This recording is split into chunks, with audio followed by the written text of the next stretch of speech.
हाँ जी प्रताप जी, मैंने बना दिया आपको को होस्ट। हाँ जी मैम, ठीक, आवाज आ रही है ना? हाँ जी आ रही है जी, आ रही है। ठीक है मैम।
जी नमस्ते जी। नमस्ते जी, कैसे हैं?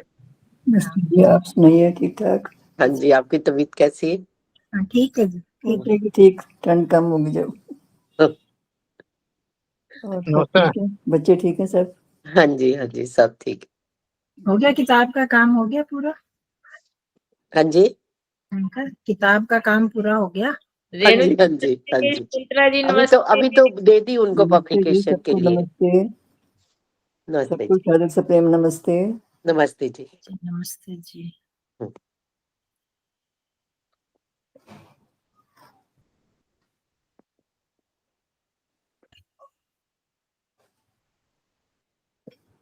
नमस्ते जी। नमस्ते नमस्ते रेणु जी, जी। कैसे हैं आप? बहुत दिन बाद हाँ बहुत दिन दिखाई हो पड़ गए रहे। कि बिल्कुल बहुत दिन हो गए, हाँ, बहुत तो दिन हो कोई गए। मौका ही नहीं मिला ना। हाँ जी, बिल्कुल हाँ, बिल्कुल, वो तो है ही। बिल्कुल कैसा है आपका जैसे वहाँ ही पे? मौका, ठीक है सब? हाँ जी सब ठीक ठाक है बिल्कुल। चलो, व्हाट्सएप वेलकम अच्छा जी। है बहुत, मेरे को उससे थोड़ा सा पता लगता रहता है, व्हाट्सएप पे मैसेज आते रहते हैं। हाँ जी, तो हाँ जी। हाँ बहुत अच्छे अच्छे प्रोग्राम हो रहे थे। हाँ, वो था ना, यहाँ पे महासम्मेलन था रोहिणी में हाँ जी 4 हाँ दिन। जी हाँ वहां तो जी लाखों लोग रोज आ रहे थे। हाँ हाँ बहुत मिस किया। जी, बहुत ही हाँ रौनक जी थी, बहुत अच्छा था वहां बहुत, पे। हाँ जी हाँ 30, जी 31, 1 और 2, 4 दिन थे। अच्छा।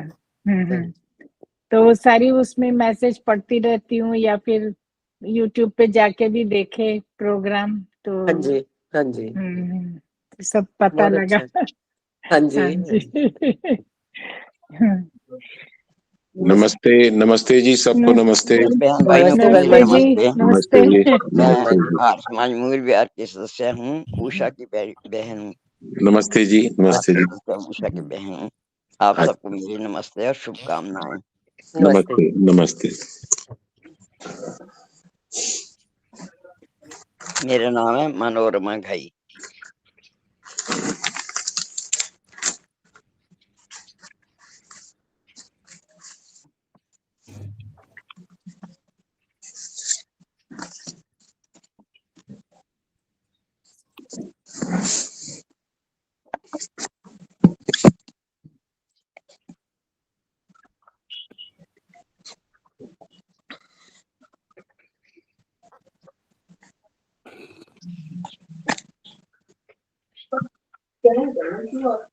नमस्ते नमस्ते योगेश जी।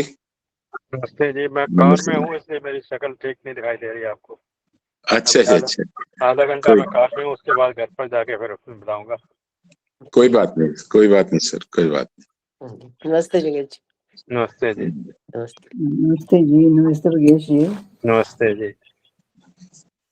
नमस्ते जी। नमस्ते नमस्ते जी। नमस्ते उर्मा जी। कैसी हैं हरदीप जी आप? हाँ ठीक हूँ जी बिल्कुल। क्या क्या समय है उस समय, इस समय वहां पर? इस समय 8:30 बजे है सुबह के। सुबह के तो ठीक है 8:30। टाइम। अच्छा अच्छा, हाँ मैं बॉस्टन में चलिए, हूँ। हाँ जी। ओके, अच्छा जी, अच्छा। हाँ, नमस्ते प्रधान जी। नमस्ते जी, नमस्ते जी। नमस्ते भाई साहब योगेश गुंडाल नमस्ते जी। जी। नमस्ते जी। रेणु जी नमस्ते। नमस्ते जी रेणु जी आप म्यूट हैं। सबको नमस्ते जी। नमस्ते जी। नमस्ते जी।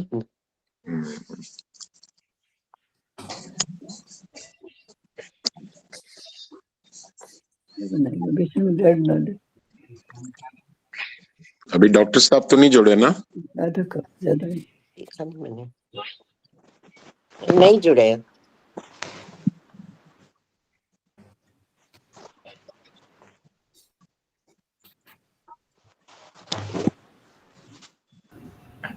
वर्मा जी अभी नहीं जुड़े। हाँ, अच्छा अच्छा दोनों अच्छा जी।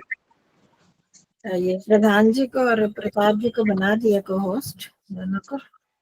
अच्छा, कंचन जी हाँ, धन्यवाद, नमस्ते जी और धन्यवाद। कोई नहीं, धन्यवाद। सबको नमस्ते।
सुरेंद्र, ठीक सर।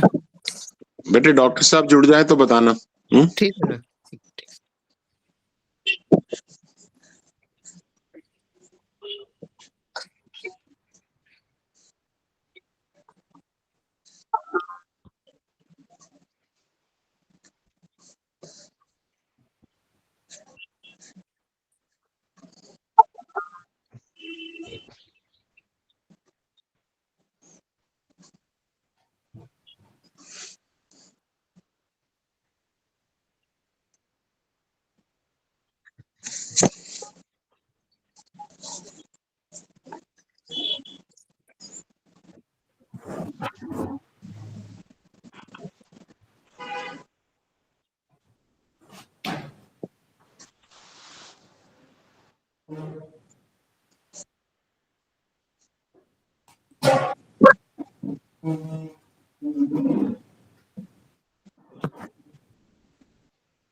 बात करते रहना, एडमिट है।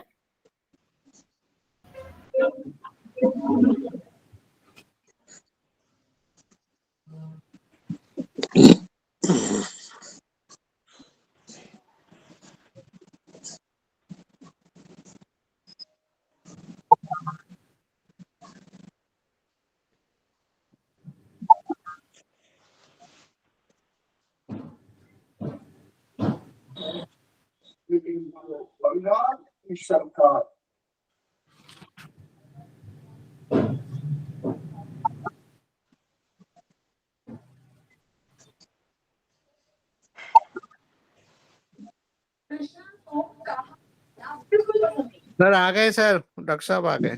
अच्छा, स्क्रीन पे दिख नहीं रहे बेटा है? नाम आ गए सर। अच्छा, डॉक्टर साहब आपने ज्वाइन कर लिया सर?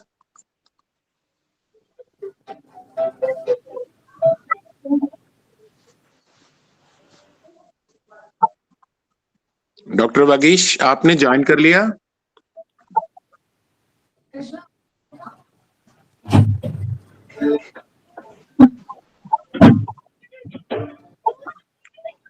सुरेंद्र क्या म्यूट है क्या वो?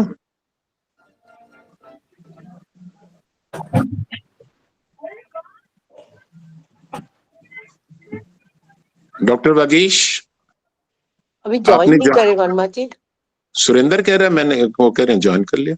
नहीं, नाम तो नहीं दिख रहा मेरे को तो लिस्ट में नाम आया था, अभी देखा था ना। अभी तो नहीं है। अभी नहीं आया। नहीं, अभी नहीं।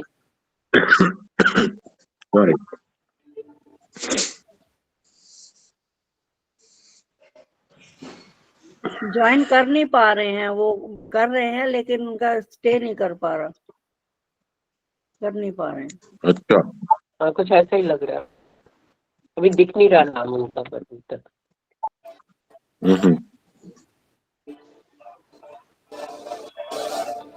वागीश आचार्य जी दिख तो रहा है। अब आ गए हैं। डॉक्टर साहब आपने ज्वाइन कर लिया?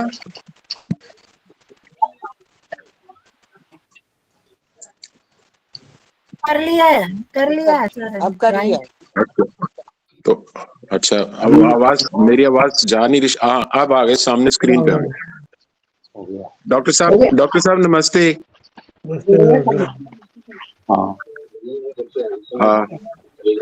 डॉक्टर साहब मेरी आवाज आ रही है आपको? डॉक्टर साहब मेरी आवाज आ रही है आपको?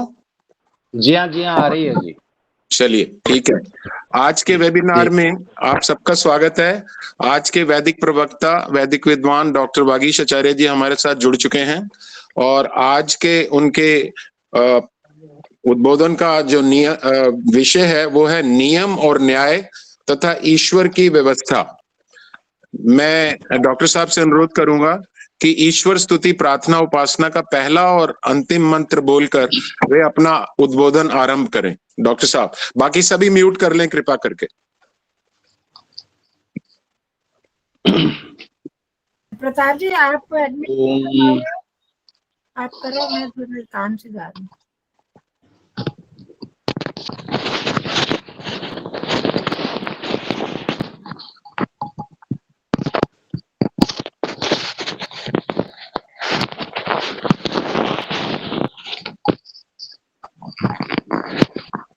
प्रारंभ करें जी।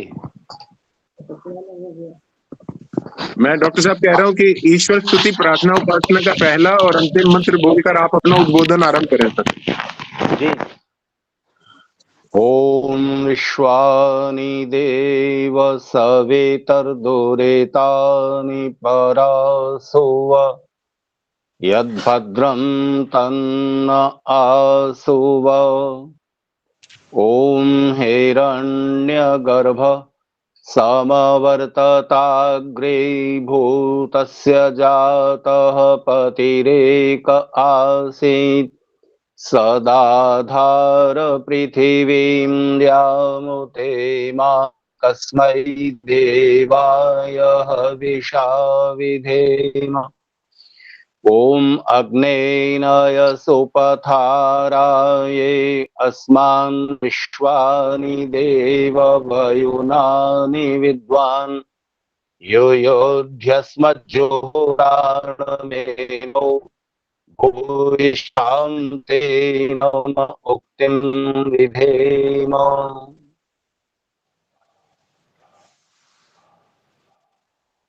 आर्य समाज के प्रधान सम्मान श्री राजेंद्र कुमार जी वर्मा, आर्य समाज के दूसरे पदाधिकारी महानुभाव और आज के इस वेबिनार में जुड़े हुए सभी विचारशील सज्जनों,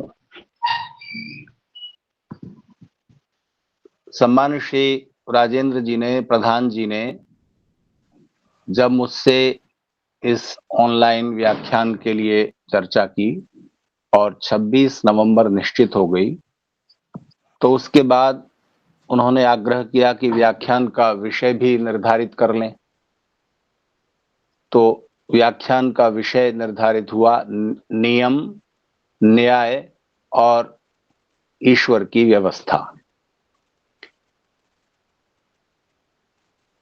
मुझे नहीं पता था कि 26 नवंबर संविधान दिवस है, यानी हमारे जो लॉ हैं, जो कानून हैं, जो नियम हैं,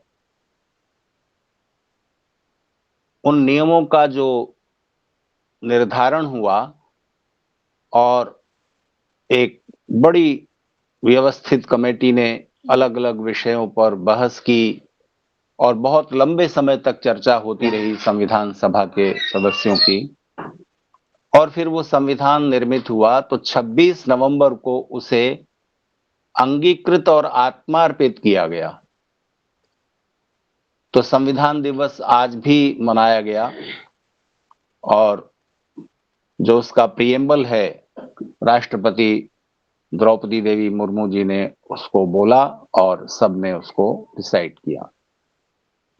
इस तरह से उस संविधान दिवस का आयोजन आज संपन्न हुआ। तो मुझे आज ही पता चला कि आज संविधान दिवस है। तो ये संयोग है कि हमारा जो विषय है चर्चा का, वो भी इसी प्रकार का निर्धारित हो गया, नियम, न्याय और ईश्वर की व्यवस्था। बाद में जाकर 26 जनवरी को गणतंत्र के रूप में और संविधान को लागू करने के रूप में वो 26 जनवरी का दिन था। तो 26 नवंबर संविधान को अंगीकृत और आत्मार्पित करने का दिन है। इस दिन संविधान दिवस मनाते हैं। तो सामान्य रूप से जनता में इस दिन की कोई विशेष चर्चा नहीं होती। स्वतंत्रता दिवस और गणतंत्र दिवस तो सबको मालूम है और सब लोग उसके आयोजन में शामिल होते हैं, लेकिन संविधान दिवस प्रायः अनजाना सा गुजर जाता है। और आप देखिए, हमको आपको शायद ही किसी को याद हो कि आज संविधान दिवस है। तो इस विषय की आज के संदर्भ में विशेष उपयोगिता हो गई। दो प्रकार के नियम हैं। एक नियम वो हैं जो कि ईश्वर के द्वारा निर्धारित हैं। उन नियमों में मनुष्य का हस्तक्षेप नहीं होता और जहां तक मनुष्य की स्वतंत्रता की सीमा है वहां तक वो अपने लिए, अपने परिवार के लिए, अपने समाज के लिए, अपने देश के लिए सबकी व्यवस्था सुंदर रीति से चलती रहे, इसके लिए वो नियम बना लेता है और बनाने की उसकी स्वतंत्रता है। लेकिन वो नियम किस तरह बनाए जाएं और उसका केंद्रीय तत्व क्या हो, अर्थात किस बात को ध्यान में रखकर नियम बनाए जाने चाहिए, तो इस बात को अगर भुला दिया जाएगा तब फिर वो नियम सुख देने वाले नहीं होंगे।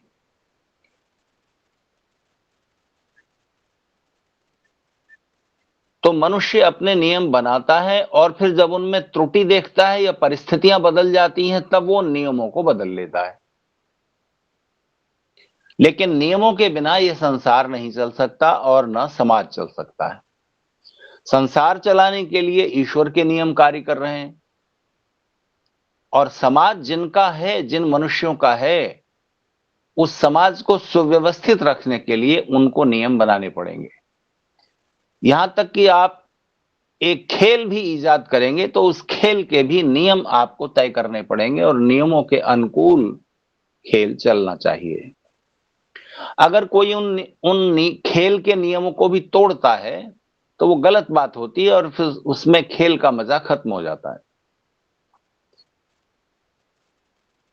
जब क्रिकेट का खेल शुरू हुआ तो शुरुआत में क्रिकेट खेलते हुए पैरों में पैड नहीं बांधे जाते थे और खिलाड़ी बिना पैड बांधे ही खेलते थे, तो वो गेंद जो होती थी क्रिकेट की वो कठोर होती है और वो पैर में लग जाती थी। तो एक दिन एक खिलाड़ी दो पतले तकिए पैरों में बांधकर खेलने के लिए विकेट पर आ गया। अब वो तो पैरों से गेंद रोक ले रहा है, गेंद विकेट में लगेगी नहीं। बैट से अगर चूक गया तो वो पैरों में तकिए बंधे हुए हैं बड़े आराम से और उनसे गेंद रुक जा रही है, तो वो तो आउट ही नहीं होगा। तो उसने जब तकिए बांधे तो फिर और खिलाड़ियों ने भी बांधने शुरू कर दिए कि ये ठीक है, चोट भी नहीं लगेगी, आउट भी नहीं होंगे। फिर तो आउट करना बड़ा मुश्किल हो गया, क्या किया जाए। तब फिर क्रिकेट के नियमों में एक नया नियम ऐड किया गया, LBW का, लेग बिफोर विकेट। बॉलर ने गेंद फेंकी और आप बैट से उसे हिट नहीं कर सके या डिफेंड नहीं कर सके और वो विकेट में जा रही थी और आपने आपके पैड से छू गई, विकेट में न जाके फिर वो रुक गई या बाहर की तरफ चली गई, तो भी अंपायर आपको LBW के नियम के अनुसार आउट दे सकता है। लीजिए, नियम बन गया। अब इस नियम का दुरुपयोग होने लगा कि भारत की टीम पाकिस्तान खेलने जाती थी तो कहा जाता था कि वहां भारत के 11 खिलाड़ी होते हैं और पाकिस्तान के 13 होते हैं। कैसे? दो अंपायर जो होते थे जिनके हाथ में ये अधिकार है कि LBW के नियम के आधार पर किस खिलाड़ी को आउट करें और किसको नहीं करें। ये कैसे तय होगा? तो अंपायर ही निर्णय देगा ना। तो अंपायर पाकिस्तान का है तो वो पक्षपात करता है और पाकिस्तान के पक्ष में निर्णय दे देता है। भारतीय खिलाड़ियों को फटाफट LBW जरा सा टच हो गई, LBW के नियम के अनुसार आउट कर देता है और ये उसके विवेक पर छोड़ दिया गया कि अंपायर तय करेगा कि गेंद विकेट में जा रही थी या बाहर की तरफ जा रही थी। विकेट में लग सकती थी और पैड सामने आ गया, पैड से रोक लिया उस गेंद को, तो LBW का नियम लागू होगा, और बाहर जा रही थी तो नहीं। तो अब ये अंपायर के विवेक पर है कि वो गेंद को जज करे कि गेंद किधर जा रही थी। इसलिए अंपायर के हाथ में बहुत कुछ आ गया। तो पाकिस्तान के अंपायर पाकिस्तानी खिलाड़ियों को LBW के अनुसार आउट करते ही नहीं थे और भारतीय खिलाड़ियों को आउट कर देते थे और उनकी जीत सुनिश्चित हो जाती थी। तो कहा जाने लगा, और ऐसा अन्याय फिर दूसरे देशों की टीमों के बीच जब क्रिकेट होता था तो वहां भी होने लगा, क्योंकि अंपायर उसी देश के होते थे जिस देश में मैच हो रहा है, अंतरराष्ट्रीय मैच। तो फिर एक तीसरा अंपायर लागू करने का एक और नियम लागू किया गया कि तीसरा अंपायर भी रहेगा। तो एक अंपायर के निर्णय में गलती हो सकती है तो तीसरा अंपायर भी देखेगा। फिर वीडियो कैमरे आ गई तो उसको रिवाइंड करके देखा जाने लगा कि गेंद किधर जा रही थी, लेकिन तब तक तो फैसला हो चुका होता है, बाद में आप वीडियो चला कर देखेंगे। तो फिर अब विचार किया जा रहा है कि ऐसा किया जाए कि आप गेंद कहीं भी जा रही थी, 3 बार पैड से टच हो गई तो आप आउट माने जाएंगे।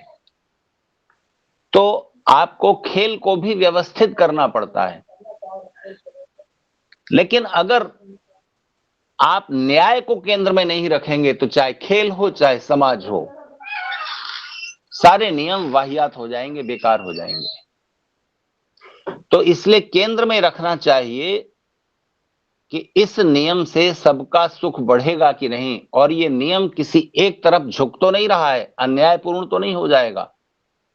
एक अन्याय को रोकने के लिए दूसरा नियम आप लागू करते हैं और उस नियम का इस्तेमाल अन्याय करने के लिए ही होने लगता है, तो फिर नियम बनाने में कुछ त्रुटि रह गई है।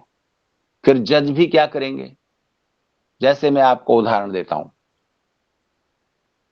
शादी के बाद लड़कियों पर अत्याचार होते थे, सास ससुर कुछ अत्याचार करते थे, पति करते थे, दहेज के नियम को लेकर के अत्याचार होने लगते थे, दहेज कम मिला, ऐसा हुआ वैसा हुआ। तो फिर संसद ने नियम बना दिया, शादी के 7 साल के अंदर वो नववधू जो है वो अगर इल्जाम लगा देगी कि हमारे साथ मारपीट की जाती है, हम पर अत्याचार किया जाता है और दहेज मांगा जाता है और दहेज के कारण प्रताड़ना दी जाती है, तो पति, सास ससुर और परिवार में जितने लोग हैं, देवर जोट जेठ वगैरह, सारे रिश्तेदारों को पुलिस गिरफ्तार करेगी और उसमें जमानत नहीं होगी, बेल नहीं मिलेगी। अब ये नियम बनाया तो गया था एक अन्याय को रोकने के लिए, लेकिन बहुत सी लड़कियां इसका गलत इस्तेमाल करने लगी और पैसे ऐंठने के लिए और झूठे ही आरोप लगने लगे। साड़ी में जरा सी आग लगा ली, हत्या करने का आरोप लगा दिया, हत्या करने की कोशिश का। तो अब आप बताइए क्या किया जाए? ऐसे बहुत सारे नियम हैं जो एक तरफ झुके हुए हैं। जैसे आप किराएदार रखते हैं, अब इतना झंझट है किराएदार को रखने में, आप एग्रीमेंट कर लो 11 महीने का, ऐसा कर लो वैसा कर लो, एग्रीमेंट रजिस्टर्ड करा लो, और फिर भी किराएदार को निकलना आज की तारीख में भी कोई आसान काम नहीं है। एक नियम बनाया गया, जाति के कारण जो अत्याचार होता था, जो शक्तिशाली जातियां हैं वो कमजोर जातियों को अगर गलत तरीके से उनको उनकी जाति का नाम लेकर के कहेंगे या गाली देंगे या उन पर किसी तरह की बदसलूकी करेंगे, तो उसमें भी नॉन बेलेबल गिरफ्तारी है। और मुश्किल यह है कि जिस पर वो इल्जाम लगाया गया है उसी को साबित करना है कि वो निर्दोष है। जिसने इल्जाम लगाया है उस पर कोई जिम्मेदारी नहीं है कि वो साबित करे, कोई सबूत लाए, कोई गवाह लाए, यहाँ इनके सामने इन्होंने मुझे गाली दी थी या अब्यूज किया था या और कोई दुर्व्यवहार किया था। उसने तो बस इल्जाम लगा दिया और वो फ्री हो गया।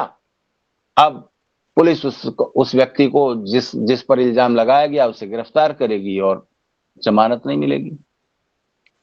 और फिर यूपी में तो ऐसे इल्जामों की बाढ़ आ गई थी, एक शासन में, एक मुख्यमंत्री के शासन में बाढ़ सी आ गई थी। फिर उसको सुधारा सुप्रीम कोर्ट ने कि नहीं, पुलिस पहले जांच करेगी और जब कुछ उसे तथ्य मिल जाएंगे कि हां इस व्यक्ति ने ऐसा किया है, तब उसको गिरफ्तार किया जाएगा, नहीं तो तब तक गिरफ्तार नहीं किया जाएगा। इस पर उन तथा कथित छोटी मानी जाने वाली जातियों ने जरा सा आंदोलन शुरू किया और सरकार ने संसद में सुप्रीम कोर्ट के निर्णय को पलट दिया।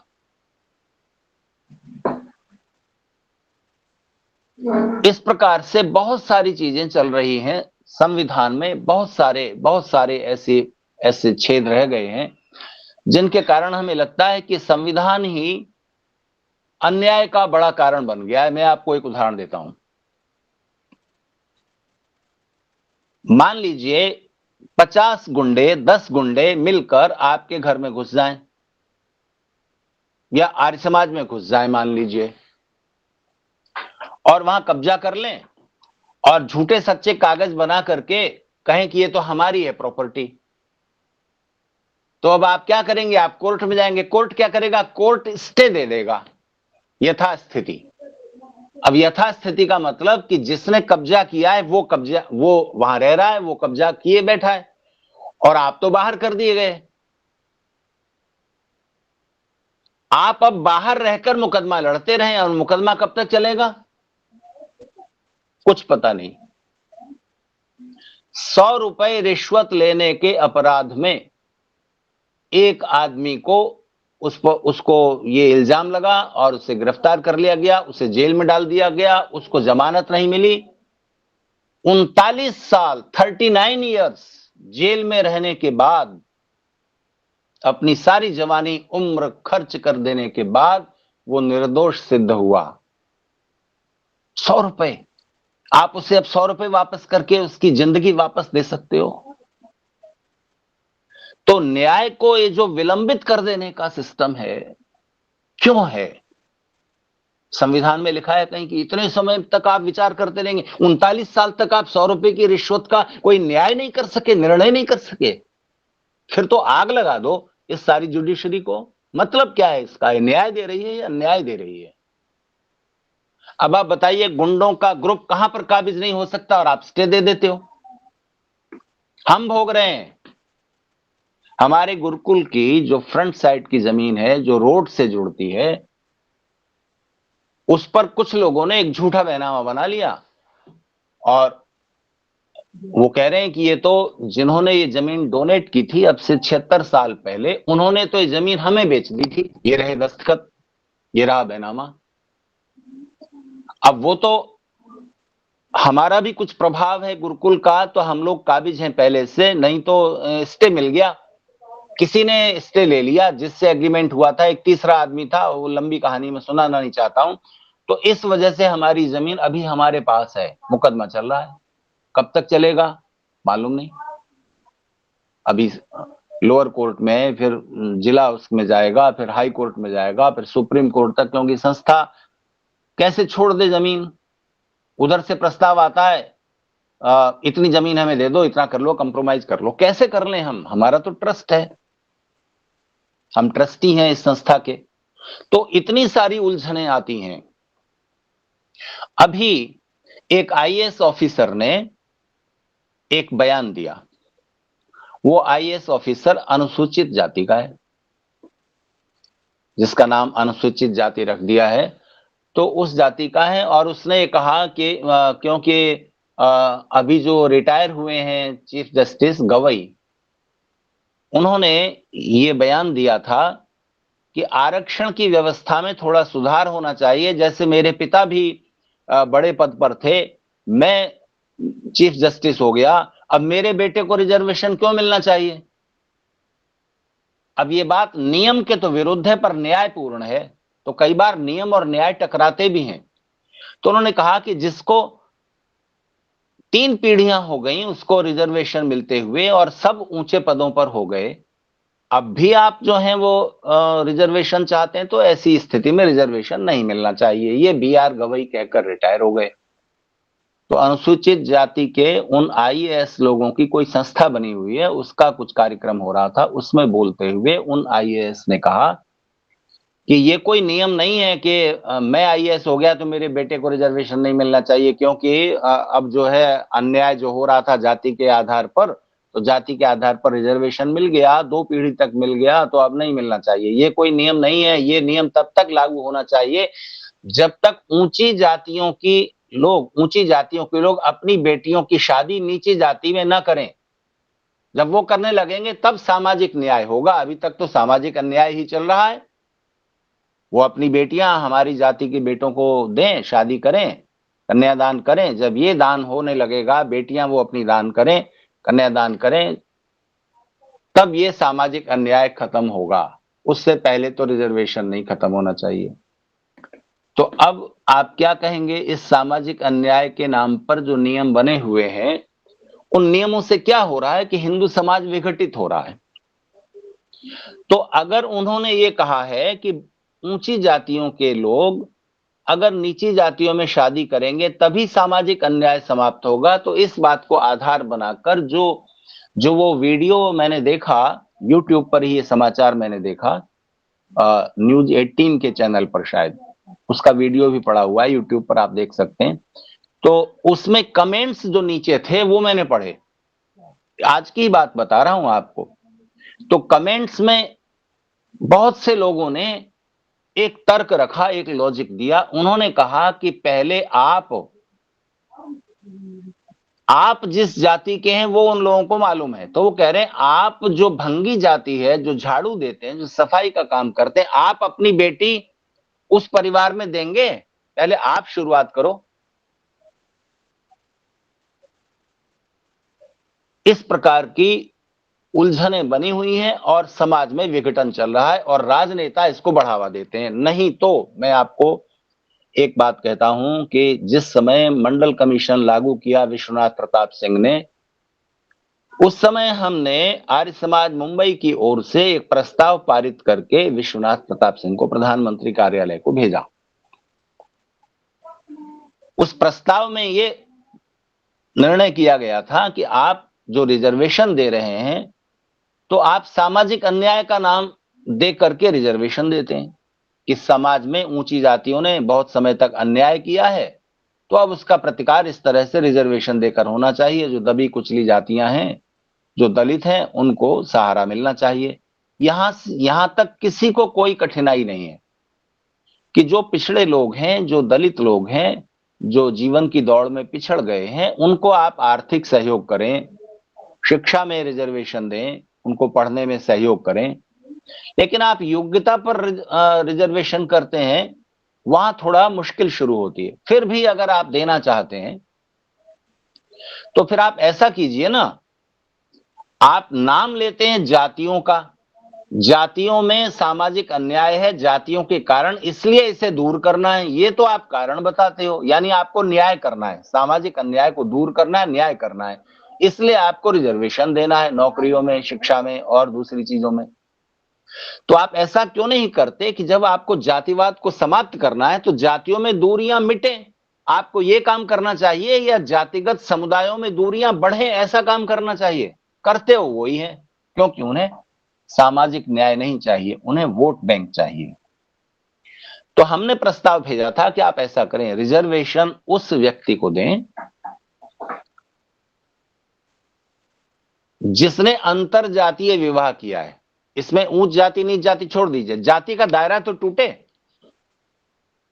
जितने लोग अंतरजातीय विवाह करें, और आप चाहें तो एक क्लास और बना दीजिए कि ऊंची जाति वाले ने अपने से थोड़ा नीचे उतरा है, वो पिछड़ी जाति में किया है, पिछड़ी जाति वाले ने दलित में किया है, दलित ने अति दलित में किया है। देखिए ऐसे जाति टूटेगी, करके देखिए। या फिर पिछड़ापन, अत्याचार या बैकवर्ड होना केवल जाति के आधार पर नहीं है, उसके 5-6 कारण हैं, 5-6। दिल्ली यूनिवर्सिटी के प्रोफेसर जो बड़े समाजशास्त्री हैं, डॉक्टर पुरुषोत्तम अग्रवाल ने उन कारणों को चिन्हित किया और कहा कि रिजर्वेशन इन सब आधार पर दे दें अगर आप, तो समाज में किसी को शिकायत नहीं रह जाएगी। बस ये नियम बना दो कि 5-6 तरह का पिछड़ापन है, उसको आप मार्क से निर्धारित कर दो। एडमिशन के लिए, आईएएस या दूसरी सर्विस के लिए मार्क्स दिए जाते हैं ना, तो उसका आप इस तरह निर्धारण करें, उन पिछड़ेपन को पहचानें। पिछड़ापन जाति का है, माना बिल्कुल है, तो जाति के आधार पर पिछड़ापन है, पर गरीबी का भी तो पिछड़ापन है। कोई ऊंची जाति का व्यक्ति गरीब नहीं है क्या? गरीबी के कारण वो पिछड़ा माना जाना चाहिए कि नहीं? उसको भी समाज का, शासन का सहयोग मिलना चाहिए कि नहीं, थोड़ा ऊपर उठने के लिए? तो एक पिछड़ापन है जाति का, एक पिछड़ापन है गरीबी का, एक पिछड़ापन है नगर और गांव का। एक बच्चा बड़े शहर में पैदा हुआ है, वहां अच्छे स्कूल हैं, आगे बढ़ने के अवसर हैं, माहौल अच्छा है, और एक बच्चा गांव में पैदा हुआ है, तो जो क्षेत्र का पिछड़ापन है उसके आधार पर भी 10 मार्क्स जाति के पिछड़ेपन को दे दीजिए, 10 या 5 आप गरीबी के पिछड़ेपन को दे दीजिए, 10-5 आप इलाके के पिछड़ेपन को दे दीजिए, और एक पिछड़ापन है स्कूल का। दिल्ली में ही एक बहुत बढ़िया, बहुत सुविधाओं वाले, जहां बहुत अच्छे शिक्षक हैं, बहुत अच्छा इंतजाम है बच्चों की शिक्षा का, उसमें पढ़ रहा है, और एक नगर निगम के स्कूल में पढ़ रहा है, या और ऐसे स्कूल में पढ़ रहा है जहां पढ़ाई का स्तर उतना नहीं है। उस पिछड़ेपन पर भी ध्यान दीजिए, 5 मार्क उसके दे दीजिए। एक पिछड़ापन इस प्रकार का है कि माता पिता पढ़े लिखे हैं, हाईली एजुकेटेड है, उन माता पिता के पढ़े लिखे होने का जो फायदा बच्चे को मिलेगा वो एक तरह का अगड़ापन हुआ कि नहीं। और ये रिक्शा पुलर है, बैटरी रिक्शा चलाता है, रेडी लगाता है, बिना पढ़ा लिखा है, बहुत कम पढ़ा लिखा है उसका बच्चा, तो वो अपने बच्चों को कितना घर में होमवर्क करा सकेगा, कितना कुछ अच्छी बातें सिखा सकेगा, उस पिछड़ेपन के पर भी तो ध्यान रखें। फिर एक पिछड़ापन है जेंडर का, लड़का होने की वजह से आगे बढ़ना, दूसरे शहर में पढ़ने चले जाना, दूर पढ़ने चले जाना, लड़कियों को उतने अवसर नहीं मिल पाते हैं, खासतौर से छोटे शहर और गांव कस्बे में, तो आप वहां पर जेंडर के आधार पर जो पिछड़ापन है उसको भी ध्यान में रखें। तो इस तरह से 5-5, 2-2, 3-3, जितना जो पिछड़ापन जितना बड़ा है उसके आधार पर, तो एक मान लीजिए ब्राह्मण है, वैश्य है, ऊंची जाति का है पर गरीब है, तो उसको जाति के पिछड़ेपन के मार्क्स तो नहीं मिलेंगे पर गरीबी का तो मिल जाएगा। माता पिता कम पढ़े लिखे हैं, गांव में है, तो इस तरह उसको भी अन्याय की शिकायत नहीं होगी। तो जहां कहीं भी जिस तरह का भी अन्याय है उन सब पर फोकस करो ना, पर अंतरजातीय विवाह करने से, रिजर्वेशन देने पर वोट नहीं मिलेंगे। इस तरह का सचमुच अन्याय दूर करने की व्यवस्था करने पर कोई वोट बैंक नहीं बनता है। ये समस्या है। इसलिए जो संसद में बैठे लोग हैं जिनके हाथों में कानून बनाने का अधिकार है, वो कानून बनाना और उसका पुनरीक्षण करके जो जज करते हैं निर्णय, तो वो जो कानून है वो सबके हित के लिए और न्याय को केंद्र में रखकर नहीं बनते। क्यों? क्योंकि इस समय कानून जो बनेगा, कितने लोग बनाएंगे बोलिए, कितने लोग बनाएंगे? संसद में कानून बनेगा तो आपको लगता है कि वो बहुमत से बनता है? नहीं। जो शासक दल सत्ता में है, मान लीजिए उसका बहुमत है, बहुमत कितना है? 272 वोटों का। तो संसद में बहस किस लिए होती है? कोई कानून बन रहा है, कोई बिल लाया जा रहा है, कोई प्रस्ताव लाया जा रहा है, तो बहस किस लिए होती है? बहस इसलिए होती है कि सब लोग अपना अपना पक्ष रखें, उस कानून के पक्ष में या विपक्ष में, यह कानून जनहित में है या नहीं है, और उसके बाद डिबेट पूरी हो जाने के बाद फिर वोटिंग करें। लेकिन यहां तो व्हिप जारी हो जाती है। तो व्हिप जारी कौन करता है? जो दल है उसका अध्यक्ष।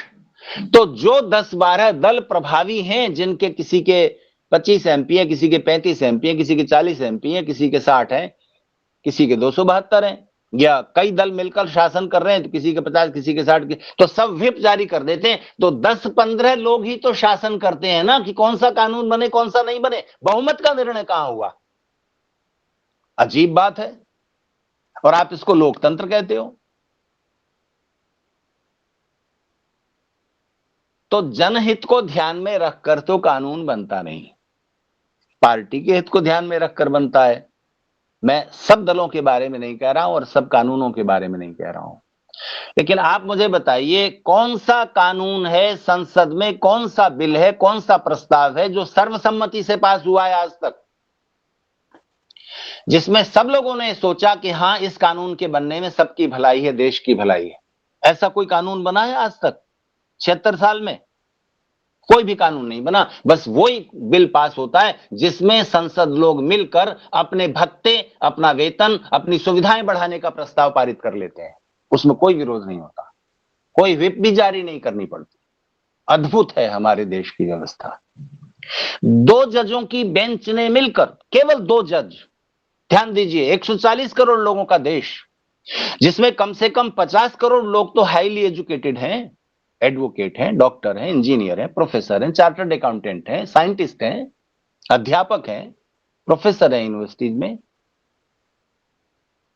लेकिन 2 जजों ने मिलकर निर्णय कर दिया कि समलैंगिकता, होमोसेक्सुअलिटी जायज है और उन लोगों को आपस में विवाह करने का अधिकार मिलना चाहिए, और ये कानून बन गया। हद है।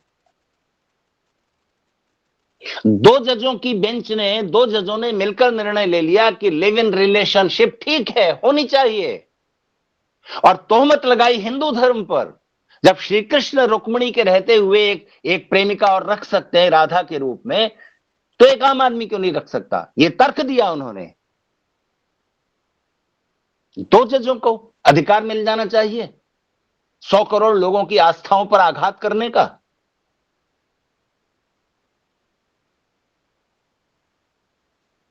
तो ये आपकी न्याय प्रणाली है। कैसे, किस तरह से, किस चीज को केंद्र में रखकर लोग नियम बना रहे हैं, और 10-12 दलों के अध्यक्ष या सुप्रीमो जो कहलाते हैं वो व्हिप जारी करवा देते हैं, और फिर हर एक सांसद को अपना विवेक अपनी जेब में रख करके केवल व्हिप के आधार पर वोट देना पड़ता है। तो लोकतंत्र कहां रहा फिर? डिबेट किस लिए कर रहे हो फिर भाई? संसद में डिबेट क्यों कर रहे हो? कानून अच्छा है कि बुरा है? वो नाटक किस लिए? व्हिप जारी कर दी है, वोट दे दो, बात खत्म हो गई। क्यों वहां संसद में बैठ करके नाटक करते हो, धोखा देते हो जनता को? तो इन सब बातों पर विचार नहीं होता। नियम और न्याय जुड़े हुए होने चाहिए, नियम और न्याय अगेंस्ट न हो जाएं, इस बात का ध्यान रखना आवश्यक है। एक कवि थे, उनका कहना था, कविता लंबी है, आपको मैं नहीं सुनाऊंगा। वो कहते थे कि न्याय की देवी की आंखों पे पट्टी बंधी रहती है। आपने देखा होगा ना, काली पट्टी, न्याय की देवी कोई बना रखी है, उसकी मूर्ति न्यायालयों में रहती है और उसकी आंखों पे पट्टी बंधी हुई है।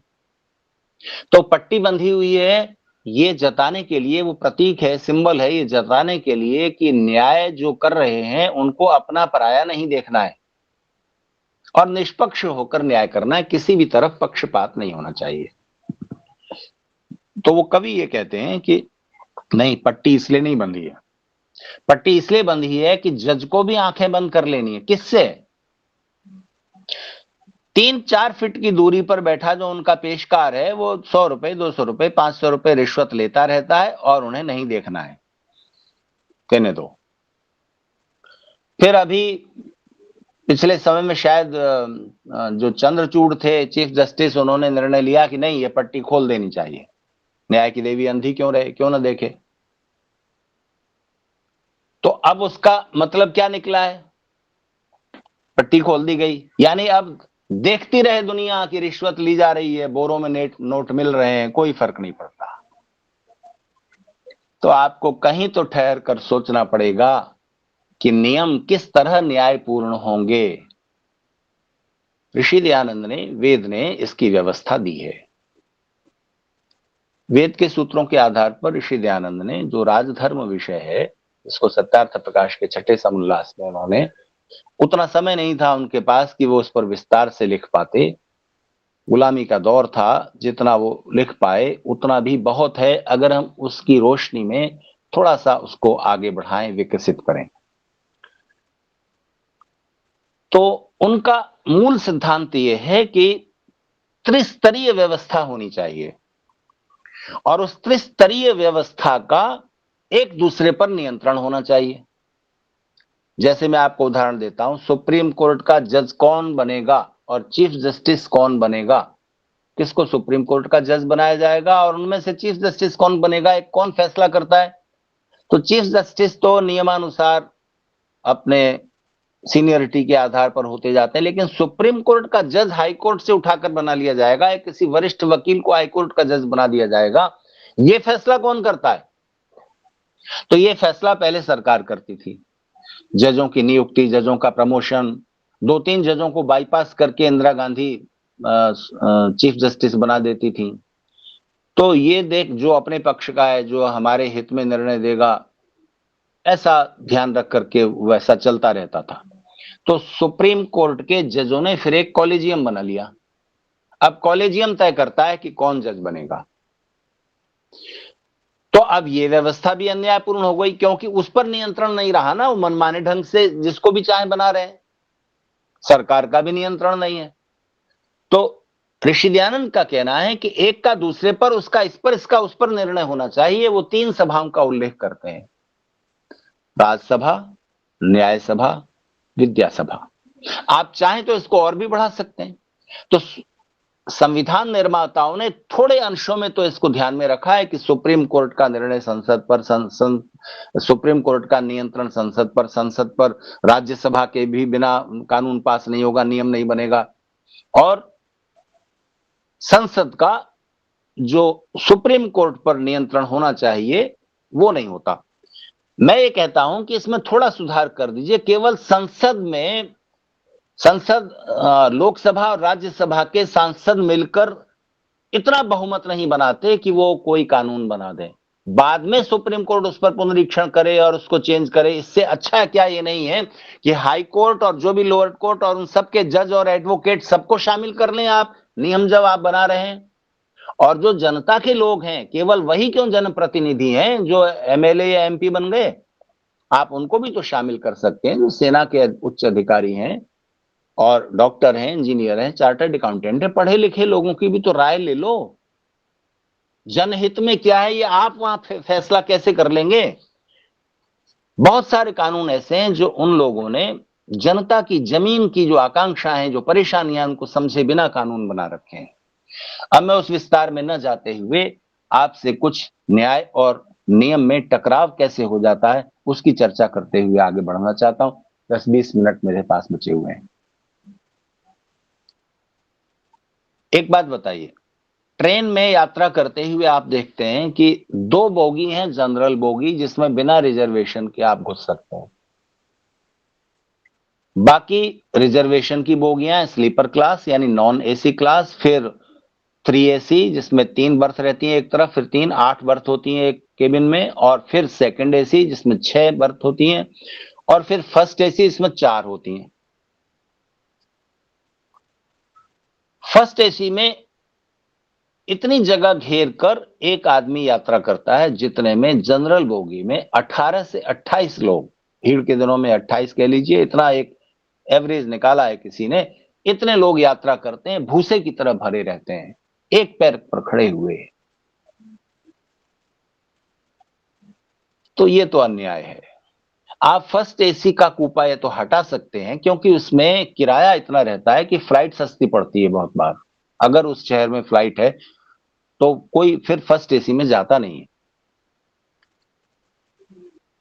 तो आप थोड़ा तो उन पर भी ध्यान देना, जो बेचारा गरीब है, जो जनरल बोगी में जा रहा है, और गरीब नहीं है, मैं अफोर्ड कर सकता हूं AC में यात्रा, लेकिन मैं करूं क्या? मुझे एटा से जब दिल्ली लोग बुलाते हैं तो मैं बड़ा परेशानी में पड़ जाता हूं। मुंबई जाना आसान है क्योंकि मुंबई जाने के लिए ट्रेन में रिजर्वेशन हो जाता है। अगर मैं दिल्ली आने के लिए ट्रेन पकड़ना चाहूं तो अलीगढ़ या आगरा से पकड़ूंगा। आगरा से 3 घंटे की यात्रा है दिल्ली की, और अलीगढ़ से 2-2.25 घंटे।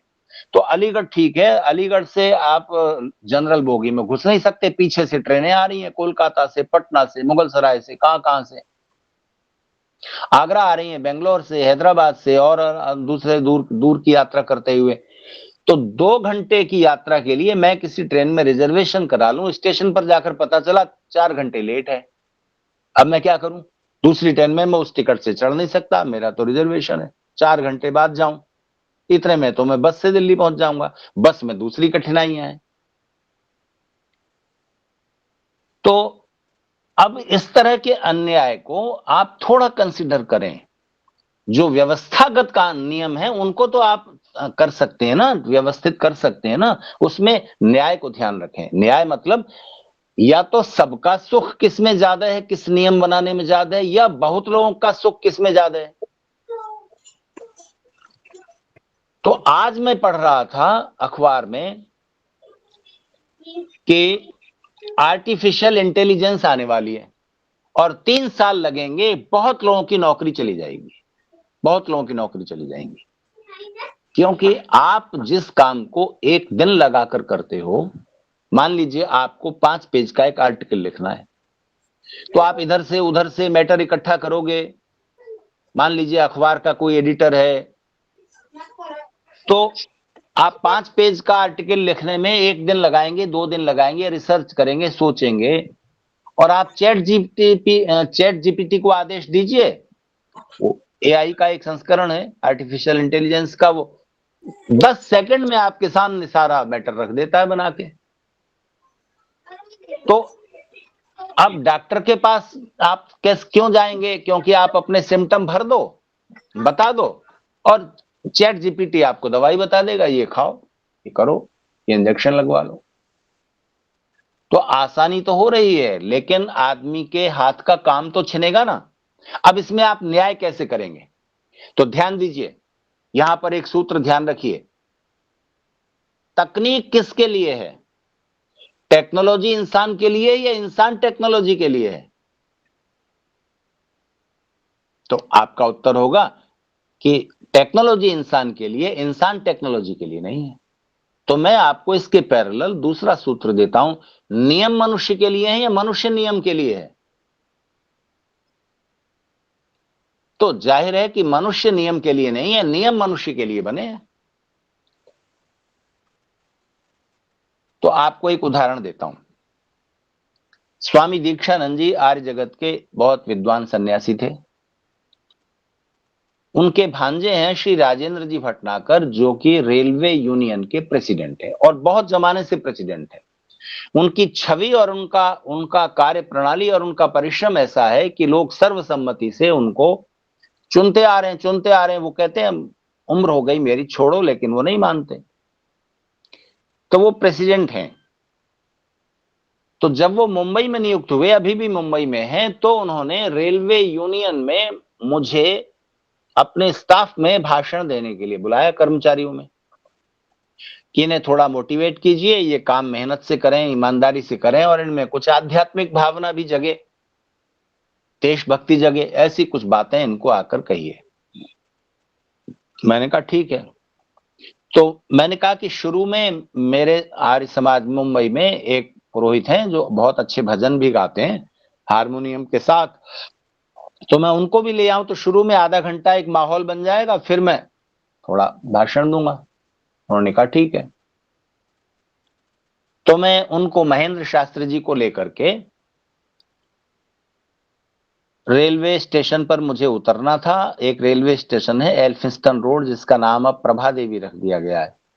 वहां पर उतर के मुझे परेल की तरफ जाना था। तो वहां रेलवे की 2 लाइनें जुड़ती हैं, एक सेंट्रल रेलवे की और एक वेस्टर्न रेलवे की। वेस्टर्न रेलवे की जो ट्रेनें हैं वो अंधेरी, बोरीवली की ओर चली जाती हैं, और ये चली जाती हैं दादर और कल्याण उस तरफ।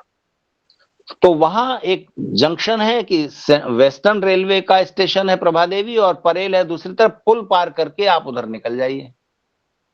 तो उन्होंने कहा था कि मैं पुल पर मिलूंगा, मेरे बेटे को भेज दूंगा, और वो आपको कार से वहां यूनियन का जो कार्यालय है वहां ले आएंगे जहां कार्यक्रम है। तो हम दोनों ने टिकट ले लिया प्रभा देवी का, एल्फिंस्टन रोड का, और वहां उतरे। तो पुल पार करके जा रहे थे, तो वहां उनको आने में देर हो गई। तो वहां पुल पर खड़े हुए वो नहीं मिले। तो हम लोगों ने सोचा कि शायद ये सेंट्रल रेलवे का जो स्टेशन है परेल, ये कहीं नीचे न खड़े हो। तो हम उस पुल से नीचे उतर गए, वहां देखा वहां भी नहीं थे। तो हम ऊपर आए, तो हमें रेलवे के कर्मचारी ने, टीटी ने पकड़ लिया। उसने कहा टिकट दिखाइए। हमने टिकट दिखाया, तो उन्होंने कहा कि आपका टिकट तो वेस्टर्न रेलवे का है और आप सेंट्रल रेलवे के पुल से चढ़कर आ रहे हो, तो मतलब सेंट्रल रेलवे से आपने यात्रा की और वेस्टर्न रेलवे का टिकट आप दिखा रहे हो। मैंने कहा कि टाइम देखिए, इस टिकट पर टाइम पड़ा हुआ है। ऐसा तो है नहीं कि हम वेस्टर्न रेलवे से टिकट लिया और सेंट्रल रेलवे पे चले गए। तो हम केवल उनको देखने के लिए चले गए थे जो हमें लेने आ रहे हैं। उन्होंने कहा नहीं कुछ नहीं, आपको हर जाना और इसका फाइन देना पड़ेगा, इतने रुपए दीजिए। तो मैंने उन्हें कहा कि देखिए, रेलवे यूनियन में लेक्चर देने हम जा रहे हैं, इस बात का भी उन पर असर नहीं पड़ा। उन्होंने कहा नहीं, आपको फाइन देना पड़ेगा, पेनल्टी देनी पड़ेगी। ये झंझट हो ही रहा था, तब तक उनके बेटे आ गए और उन्होंने अपना वो आईडी दिखाया। बोले ये तो हमारे गेस्ट हैं, रेलवे के ही गेस्ट हैं आज ये, और हम वहां भाषण देने जा रहे हैं, क्या बात कर रहे हो? तो उसने कहा अच्छा ठीक है जाइए। तो जब मैं चलने लगा तो मैंने उस टीटी को कहा, वो नौजवान था, मेरी उम्र तब उससे 10 साल ज्यादा रही होगी, 20-25 साल पहले की बात है। मैंने उससे कहा कि देखो, एक बात ध्यान रखनी चाहिए कि नियम इंसान के लिए है, इंसान नियम के लिए नहीं है। आप इस तकनीक में क्यों जा रहे थे इतनी बारीकी में? आपको पैसे चाहिए थे, रिश्वत चाहिए थे, क्या था? हमारे पास टिकट है, जेन्युइन टिकट है, अभी अभी आ रहे हैं, टाइम बता रहा है कि हम अभी ट्रेन से उतरे हैं, 15-20 मिनट पहले हमने टिकट खरीदा है और आप जबरदस्ती कर रहे हो। तो मैंने कहा कि आप ऐसे, आपको विवेक का भी इस्तेमाल करना चाहिए, इंसान को देखना चाहिए, नियम इंसान के लिए होते हैं, ऐसे कुछ नहीं है कि आप इस तरह से कानूनों की बारीकी में जाएंगे। हम चले गए, भाषण देके लौट रहे थे तो हमने देखा कि वही टीटी, उसके कपड़े फटे हुए थे, मुंह सूजा हुआ था और वहां खड़ा था। हुआ क्या था कि एक पुलिस वाला वहां आया, रेलवे पुलिस का आदमी, उससे भी उसने ऐसे ही झंझट किया किसी बात को, टिकट को लेके उसने उसको जड़ दिए 2-4 घूंसे और फिर उस लड़ाई में उसके कपड़े फट गए। तो उसके पास से हम गुजरे, हमें वो बात मालूम हुई, तो महेंद्र शास्त्री ने उसके पास जाकर कहा, क्यों आचार्य जी की बात तुम्हें समझ में नहीं आई? इतना कह के हम लोग आगे बढ़ गए। तो टेक्नोलॉजी मनुष्य के लिए, मनुष्य टेक्नोलॉजी के लिए नहीं है। उसको मनुष्य पर हावी होने की व्यवस्था मत लागू कीजिए, जहां तक उससे सुविधा ली जा सकती है उतना लीजिए। अच्छा, मान लीजिए टेक्नोलॉजी का सहारा लेकर के कुछ लोग बहुत धनवान हो जाए और बाकी लोगों का कर्म छिन जाए, कुछ ना मिले, तो वो अपराध करेंगे कि नहीं? संगठित अपराध बढ़ेंगे। तो आपको समाज में सुव्यवस्था बनी रहे, न्याय बना रहे, इसका ध्यान रखना चाहिए। तो अन्याय जब बढ़ता है और नियम अन्यायपूर्ण बन जाते हैं, तब फिर समाज में दुख बढ़ता है, क्योंकि नियम बहुत महत्वपूर्ण है, क्योंकि बहुत सारे नियमों को मिलकर बनता है सिस्टम, एक तंत्र। और तंत्र जैसा होगा, अगर बेईमानी को बढ़ावा देने वाला है तो लोग बेईमान हो जाएंगे, न्याय को बढ़ावा देने वाला है, धर्म को बढ़ावा देने वाला है तो लोग धार्मिक हो जाएंगे, न्यायपूर्ण हो जाएंगे। क्योंकि बिल अगर सीधा होता है तो सांप को भी बिल में सीधा चलना पड़ता है, जिसकी फितरत है ऐसे लहरा कर चलने की। बिल में घुसता है सांप तो बिल सीधा है, तो सांप भी बिल में सीधा जाता है। आपको ये ध्यान रखना चाहिए। अब इसके साथ जुड़ता है एक दार्शनिक प्रश्न, मैं उसे कहते हुए बात को विराम दूंगा। मान लीजिए एक आदमी ने देखा कि एक आदमी घायल पड़ा हुआ है, इसको हॉस्पिटल पहुंचा दें। उसको उसने हॉस्पिटल पहुंचाया और हॉस्पिटल में जाने से पहले उसकी डेथ हो गई। वो आदमी घायल था, उसको छुरा भौंका हुआ था किसी ने और रास्ते में डेथ हो गई। अब वो आदमी सोच रहा है कि इसको हॉस्पिटल ले जाऊं, कहां ले जाऊं? तो उसने सोचा इसको पुलिस स्टेशन ले जाना चाहिए, क्योंकि उसने उसकी नब्ज वगैरह देखी तो उसे लगा कि ये तो अब बचा नहीं। तो पुलिस स्टेशन ले गया। तो पुलिस ऑफिसर ने कहा कि तुम नहीं मारा है इसको, और आप यकीन कीजिए ऐसे एक नहीं बहुत सारे केस आपको मिल जाएंगे जिसमें निरपराध व्यक्ति को सजा हुई, ताउम्र कैद की या फांसी की, क्योंकि उस पर हत्या का इल्जाम मढ़ दिया गया और वो अपने को निर्दोष सिद्ध नहीं कर पाया, क्योंकि वो तो उसी के हाथों में था ना वो लाश। तो ऐसी स्थिति में ईश्वर की भूमिका क्या है?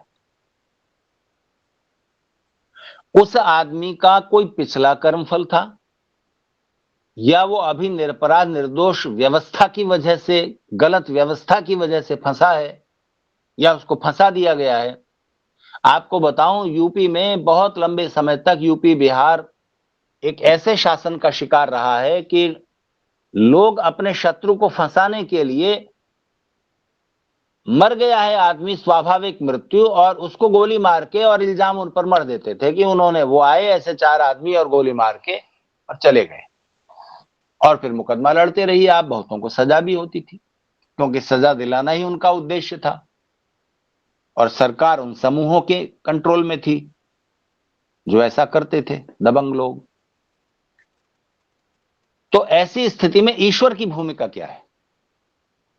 अच्छा बताइए, इजराइल में गाजा पट्टी में संघर्ष हो रहा है, कितने लोग उधर से मर गए, कितने लोग उधर से मारे गए। उसमें जो निर्दोष लोग मारे गए हैं, जो किसी भी तरफ शामिल नहीं है, उनका अपराध क्या है और उसमें ईश्वर की भूमिका क्या है? भारत पाकिस्तान का विभाजन हुआ, लाखों लोग मार दिए गए, लाखों लोगों को बिना कारण 2 लोगों के गलत निर्णय का परिणाम झेलना पड़ा, 2-4 लोगों के गलत निर्णय का, जो ऊपर बैठे हुए थे, और आज तक भोग रहे हैं परिणाम। धारा 370, ये वो बहुत सारी स्थितियां। जिन लोगों ने अपना एक अलग देश ले लिया तो जाओ, ठीक है, फिर उनको यहां पर रहने की इजाजत, कौन सा न्याय के नियम से आप काम कर रहे थे? तो ऐसी स्थिति में ईश्वर की भूमिका क्या है जिनको भोगना पड़ा? तो आपको संक्षेप में बता दूं, 2 मत हैं आर्य समाज के विद्वानों के, 2 मत हैं। एक तरह के विद्वानों का कहना है कि जिन जिनको भोगना पड़ा है, अभी का कर्म नहीं है, अभी वो निर्दोष दिख रहे हैं। जैसे वो आदमी फंस गया, थाने में ले गया उस आदमी को, वो तो सहायता करने निकला था, लेकिन वो तो फंस गया और उसे सजा हुई। तो एक विद्वानों का मत है कि उसका अपना कोई पिछला कर्म फल था, तब नहीं भोगा जा सका, अब वो गिरफ्त में आया है और अब ये उसे सजा मिली। दूसरा वर्ग विद्वानों का कहता है कि जो निर्दोष फंस गया, या मान लीजिए 4 लोगों ने मिलकर एक आदमी को पीटा और उसे लूट लिया, तो अब इसका अभी का तो कोई पाप नहीं है। तो एक विद्वानों का दल कहता है कि नहीं, इसका भी अपना कर्म फल था, अभी का या पिछला, और इस वजह से इसको ये भोगना पड़ा है। उन लोगों ने जो कर्म किया है, जो मारा पीटा और लूट लिया, वो अभी का कर्म फल आगे भोगेंगे।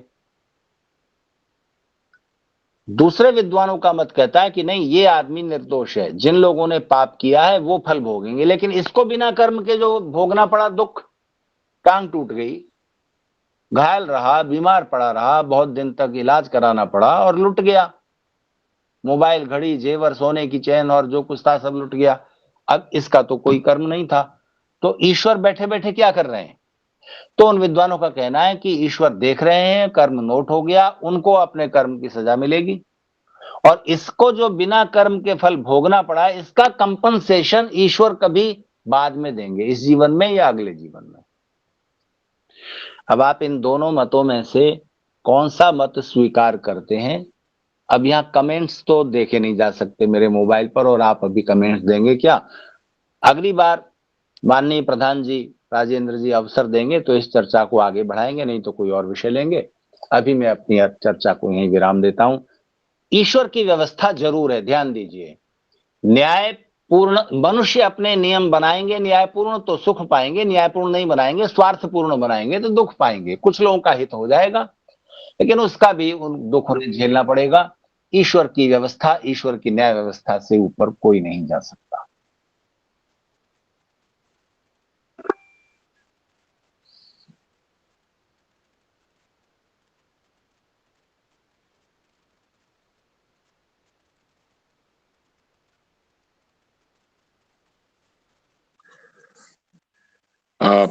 योगेश जी जुड़े हुए हैं? योगेश जी? हाँ जी, हाँ जी। योगेश जी नमस्ते। आपसे अनुरोध है कि आप डॉक्टर वागीश आचार्य जी का धन्यवाद करें। ठीक है जी।